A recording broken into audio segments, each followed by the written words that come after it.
Students, இந்த எலக்ட்ரோஸ்டாட்டிக்ஸில் ரொம்ப முக்கியமான தலைப்பு. ஆரம்பத்தில் கூலம்ஸில், பின்பகுதியில் இப்போ பாதி லெசன் வந்துட்டோம். இனிமேல் இந்த காஸ் லா ரொம்ப இம்பார்ட்டண்டான இருக்கும். இப்போ இந்த காஸ் லாவை நம்ம டெரைவ் பண்ணலாம். அதுக்குரிய ஒரு படம் கொடுத்துருக்காங்க. ஸோ நம்மளாம் அந்த படத்தை எடுத்துக்கிறோம். ஸோ ஒரு பாசிட்டிவ் சார்ஜ் ப்ளஸ் க்யூங்கிற சார்ஜை I placed in the spherical surface, center of the ஒரு spherical surface குள்ள நான் வச்சிருக்கேன். இது ஒரு spherical surface கன்சிடர் பண்ணிக்கேன். ஓகே, அப்போ the electric flux coming out of this spherical surface அப்படின்னா phi E equal to இது closed surface. அப்போ closed integral E vector dot dA vector அப்படின்னு உங்களுக்கு காட்டியிருந்தேன். அப்போ இதை எப்படி எழுதலாம்? டாட் ப்ராடக்ட் ஆகும்போது EDA cos theta அப்படின்னு எழுதலாம். அப்போ இது சார்ஜா, இது ஸ்பியர் ஆஃப் ரேடியஸ் R அப்படின்னு எடுத்துக்கிறேன். This is the sphere of radius R, right? அப்போ ஃபீல்டு லைன்ஸ் எப்படி இருக்கும்? Directed outward. Electric field lines எல்லாம் பாசிட்டிவ் சார்ஜுங்கிறதுனால start from the charge terminated infinity. அப்போ இந்த இடத்துல இதுதான் direction of electric field ஓட direction.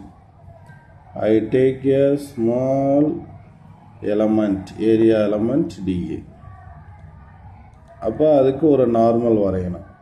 இப்போ இப்படி ஒரு எலமெண்ட் DAங்கிற ஒரு எலமெண்ட் ஏரியா எடுத்தேன்னா அதுக்கு நார்மல் அந்த ஏரியாவுக்கு பர்பண்டிகுலராக இருக்கணும். அதான் area vector. Area vector is always perpendicular to the area.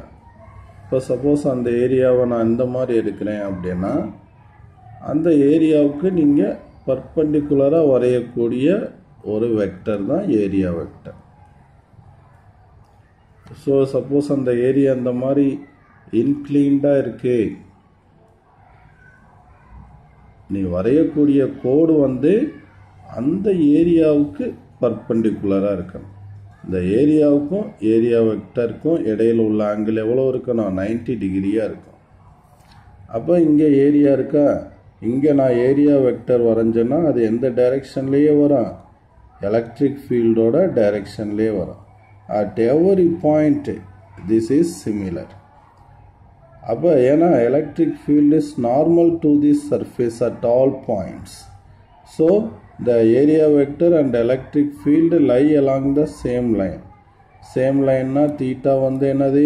0 degree. அப்போ cos 0 1.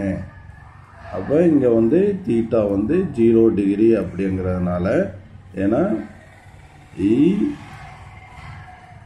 dA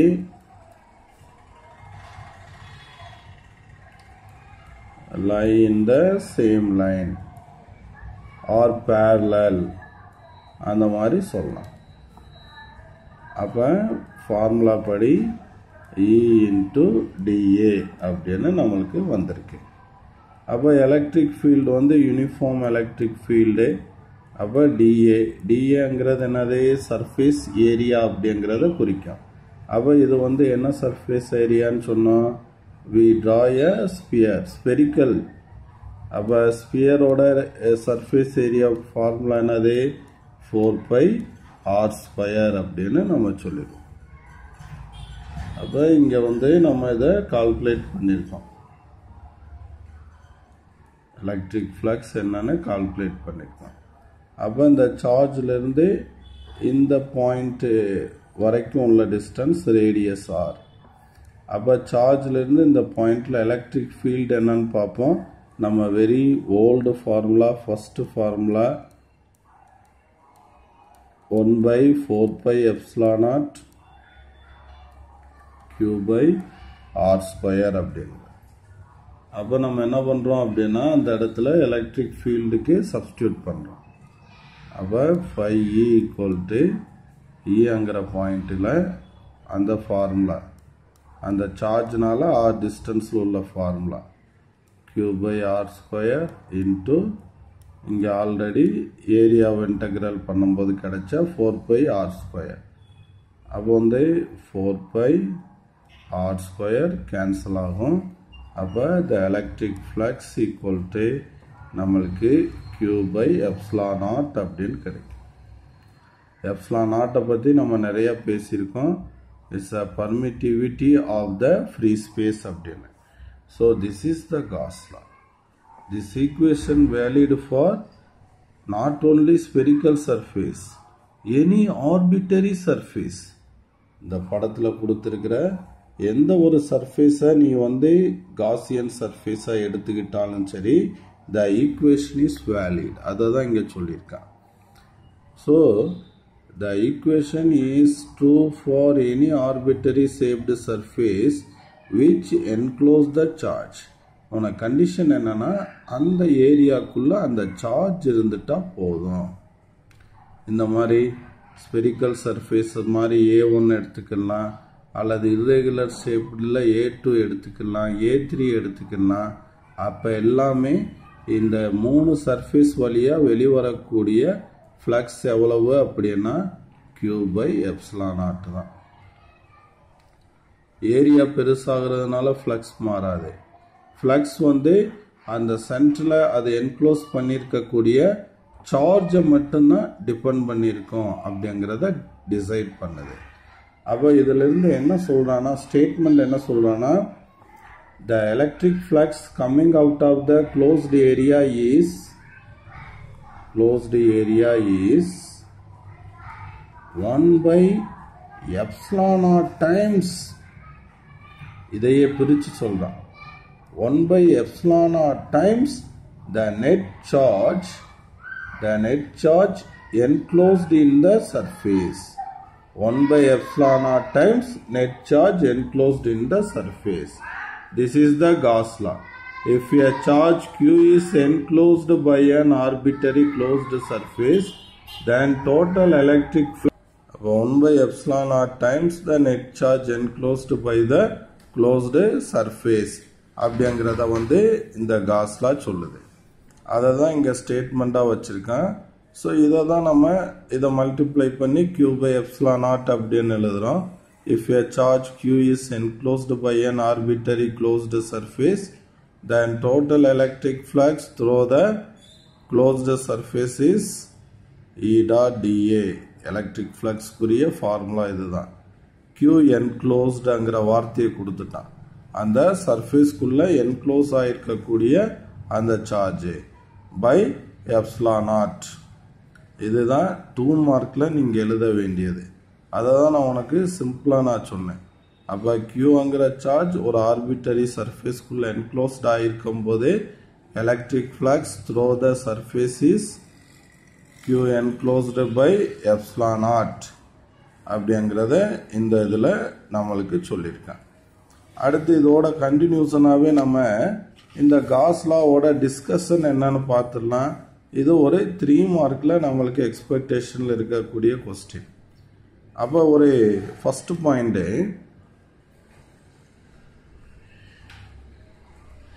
ஒரு சர்ஃபேஸ் இருக்கு, அதிலிருந்து வெளிவரக்கூடிய ஃப்ளக்ஸ் எதை டிபெண்ட் பண்ணியிருக்கு அப்படின்னு சொல்கிறான் அப்படின்னு கேட்டோன்னா,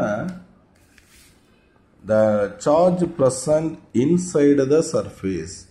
இதுக்குள்ளே என்க்ளோஸ் ஆகிருக்கக்கூடிய சார்ஜை தான் டிபெண்ட் பண்ணியிருக்கு, not depend on the outside the charges. இப்போ ஃபார் எக்ஸாம்பிள் இப்படி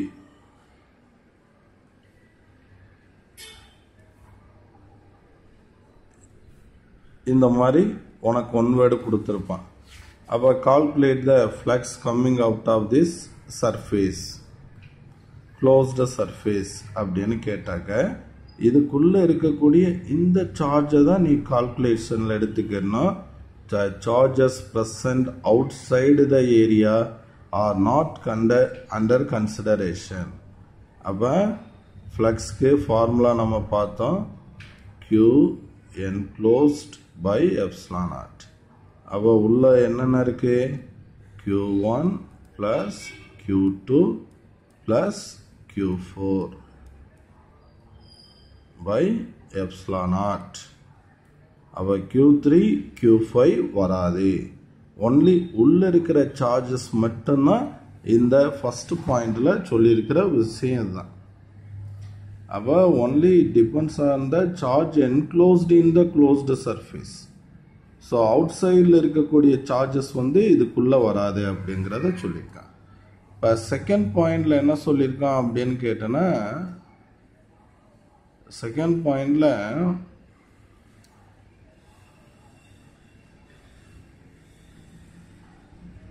இப்போ ஒரு 3 சார்ஜ் இருக்குது. 3 சார்ஜ் உள்ளே வச்சுருக்கோம், தனித்தனியாக வச்சுருக்கோம். அதே மாதிரி தான் இந்த இடத்துல என்ன பண்ணியிருக்கோம் அப்படின்னா 3 சார்ஜும் ஒரே புள்ளியில் இருக்குது. அப்போ ஃப்ளக்ஸ் மாறுமானா மாறாது. ஏன்னா 3 சார்ஜ் இங்கே தனித்தனியாக இருக்குது, 3 ஒரே பாயிண்டில் இருக்குது. அப்போ flux coming out of the closed surface is same. ஏன்னா these 3 charges lie within the surface. Our flux is independent of the location of the charges. அந்த சார்ஜ் எங்கே வேணாலும் இருக்கலாம், ஆனால் கண்டிஷன் ஒன்று தான், அந்த சார்ஜஸ் சர்ஃபேஸ்க்குள்ளே இருக்கணும் அப்படிங்கிறது தான் கண்டிஷன்.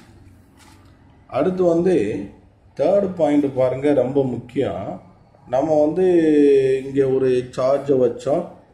அப்போ ஒரு சார்ஜ் பாயிண்ட் சார்ஜை சுற்றி நம்ம ஒரு க்ளோஸ்டு ஏரியா வரையும் போது இட்ஸ் ஸ்பெரிக்கலாக இருக்கும். சரியா? அந்த ஸ்பெரிக்கல் சர்ஃபேஸ், அந்த closed surface is called Gaussian surface அப்படின்னு சொல்லுவோம்.